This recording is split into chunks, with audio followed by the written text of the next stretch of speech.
नमस्कार, बात बेबाक के साथ मैं हूं कुमार गौरव। राजनीति के राह पर आगे मजबूत कदम बढ़ाते हुए एक कार्यकर्ता से हरियाणा के बीजेपी प्रदेश प्रवक्ता के पद तक पहुंचे जवाहर यादव आज हमारे साथ हैं। तो सीधे और तीखे सवालों के चक्रव्यूह में आज शुरू करते हैं जवाहर यादव के साथ बात बेबाक। जवाहर जी, बहुत बहुत स्वागत है आपका। धन्यवाद।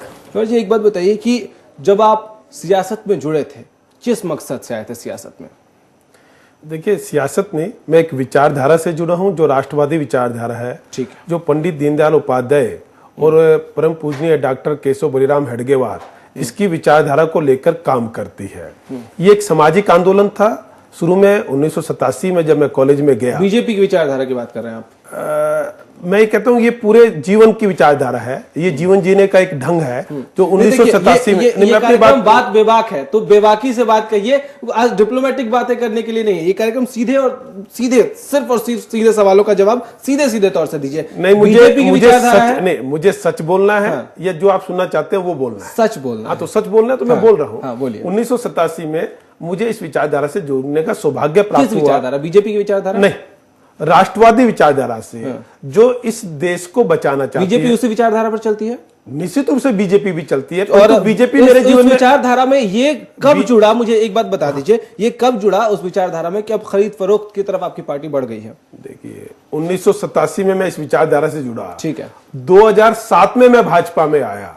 यानी कि 10 साल तो मेरे भाजपा से कोई संबंध ही नहीं थे इस विचारधारा से जुड़ते समय। ठीक है। तब मैं राष्ट्रीय स्वयंसेवक संघ और अखिल भारतीय विद्यार्थी परिषद, इन दो संगठनों में मुझे काम करने का सौभाग्य प्राप्त हुआ, जिसमें मैं मुख्यतः अगर कार्यकर्ता माना जाऊं तो अखिल भारतीय विद्यार्थी परिषद का कार्यकर्ता हूं। बीजेपी की विचारधारा में खरीद फरोख्त कब जुड़ा, मैं ये पूछना चाह रहा हूं आपसे। नहीं, ये कोई बीजेपी की विचारधारा में खरीद फरोख्त कहां जुड़ा, मैं ये आपसे जानना चाहता हूं। दिल्ली में स्टिंग सामने आया। हाँ। साफ तौर से आम आदमी पार्टी ने जो स्टिंग जारी किया, आपने भी बेशक देखा ही होगा। उसके बावजूद अगर आप ये सवाल पूछ रहे हैं तो थोड़ा हास्यास्पद है ये। नहीं, इसलिए कह रहा हूं जो स्टिंग ध्यान में आया वो स्टिंग क्या है कि एक व्यक्ति ये कहता है कि मुझे खरीदने का प्रयास किया जा रहा है और आप बिकने के लिए उसके घर पे जाते हो। अगर आपको खरीदने का प्रयास होता। अच्छा, मुझे एक बात बताइए कि बिना बात हुए कोई किसी के घर पे चला जाएगा? हाँ, यस, सीधे बिना बात हुए। इसलिए आप ये दिखाना चाहते थे कि आप खरीदवाना चाहते हो। आप वो एक आरोप लगाना चाहते थे भारतीय जनता पार्टी पे। अगर हमें किसी को खरीदना होता हम उससे संपर्क करते, हमारे फोन के कॉल के डिटेल उसके पास होनी चाहिए थी, हम उनके पास जाते अप्रोच करते। आम आदमी पार्टी के लोग आए आपके पास, तो क्या आप खरीदेंगे? नहीं, हमने कब का खरीदेंगे? आपके नेता कह रहे हैं, खुल के बोलिए, 4-5 करोड़ तो हो जाएगा, 2 लाख उसका, 2 लाख उसका। एक शब्द उसमें ऐसा नहीं है जहां शेर सिंह डागर जी कहते हैं 4-5 करोड़ रुपए हो जाएगा। बिल्कुल नहीं है। 4-5 बोला है उन्होंने? नहीं, 4-5 का अर्थ क्या है? हाँ, 4-5 ये तो आप 2 लाख, लेकिन उन्होंने बोला है क्या 4-5 बोला है और उसके बाद ये भी बोला है कि 2 लाख उसके, 2 लाख उसके।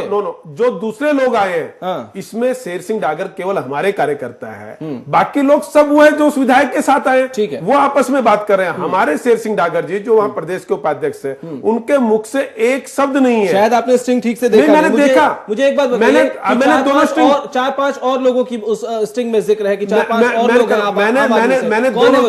मैंने दोनों देखे।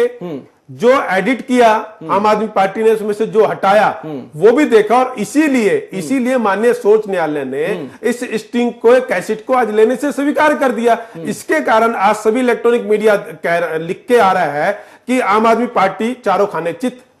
क्यों हुई आम आदमी पार्टी चारों खाने चित? मुझे आम आदमी पार्टी और आपकी लड़ाई का जिक्र नहीं, मैं ये पूछ रहा हूं कि 4-5 लोग और थे उसमें जिसका जिक्र किया है आपके नेता ने। कौन है 4-5 तो वो बता सकते आम आदमी पार्टी? तो वो बता सकते हैं। ये दिल्ली से जुड़ा हुआ मामला है, मैं हरियाणा का प्रवक्ता हूं।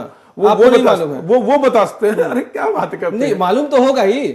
आप ऐसी बातें नहीं कीजिए जो कम से कम मेरी भाजपा की गरिमा के अनुकूल नहीं है, मेरी गरिमा के अनुकूल। डागर साहब कह रहे हैं 4-5 लोग और हैं आम आदमी पार्टी इसका संदर्भ क्या है? कौन है वो 4-5 लोग? मैं कैसे बता सकता हूं? कांग्रेस के हैं वो? मैं कैसे बता सकता हूं? आपको नहीं मालूम है? अरे जिस घटनाक्रम से मैं जुड़ा नहीं उसको मैं कैसे बता सकता हूं? नेता तो जुड़े हैं, आपकी पार्टी तो जुड़ी है। मेरा नेता कहता है, मेरा नेता ने कहा, मेरी पार्टी के नेता ने कहा कि ये स्टिंग झूठा है, इसको तोड़ मरोड़ के दिखाया गया, अपनी सुविधा के अनुसार उसमें कटिंग की गई है। उसमें सच क्या था?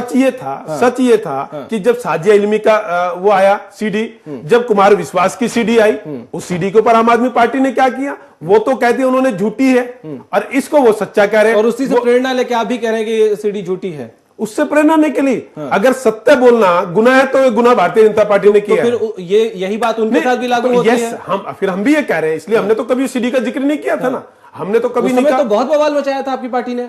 निश्चित रूप से एक सीडी आई, हमने अपनी प्रतिक्रिया दे दी। बवाल मतलब कोई हमने धरना प्रदर्शन कुछ किया क्या? आम आदमी पार्टी के कार्यालय पे जाके हमने प्रदर्शन किया क्या?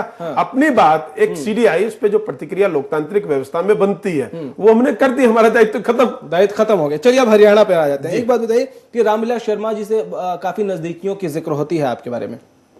मेरा सौभाग्य है कि मेरे प्रदेश अध्यक्ष की अगर मेरी नजदीकियां होती है, परंतु मेरी नजदीकियां तो कैप्टन नजदीकियों से कैसे फायदा उठा रहे हैं आप? मेरी नजदीकियां तो कैप्टन अभिमन्यु से भी है, मेरी नजदीकियां तो ओम प्रकाश धनखड़ जी से भी है, मेरी नजदीकियां तो माननीय मनोहर खट्टर जी से भी है। जो भी रामविलास शर्मा से नजदीकियों का कैसे फायदा उठा रहे हैं आप? फायदा नजदीक का फायदा यह है कि मैं पूरा समय अपना संगठन के लिए समर्पित करता हूं। नहीं, आपके ऊपर आरोप लगाए हैं कुछ लोगों ने कि आप टिकट जो इस बार बंट रहे हैं उसमें आपकी अहम भूमिका है और टिकट बंटवारे में बड़ा घोलमोल चल रहा है, कुछ ऐसा। इस प्रश्न का उत्तर मुझे लगता नहीं देना चाहिए, क्योंकि जिस प्रश्न का सर न पैर कोई सत्य की वो नहीं है, उसमें क्या आप बताइए, झुटलाइए।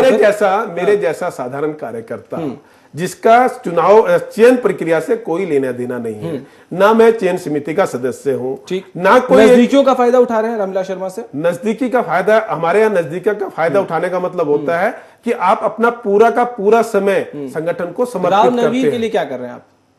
मैंने क्या करना है? 3 साल से उनके टिकट के लिए आप कोशिश कर रहे हैं।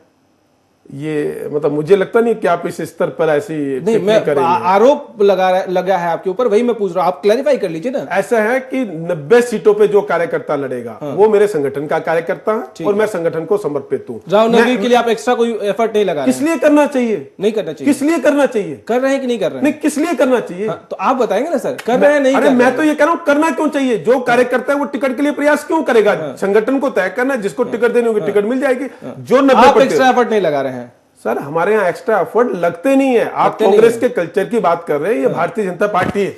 चलिए, बड़े बखूबी आप इस सवाल का जवाब दे रहे हैं और ये कांग्रेस का कल्चर है, बीजेपी का कल्चर नहीं है। एक छोटा सा ब्रेक, वापस आएंगे तो जरा कल्चर भी डिस्कस करते हैं कि आज बीजेपी का कल्चर, जिस कल्चर की वो बात करते हैं, जिस विचारधारा की वो बात करते हैं, क्या सच में वो विचारधारा बच गई है? एक छोटा सा ब्रेक।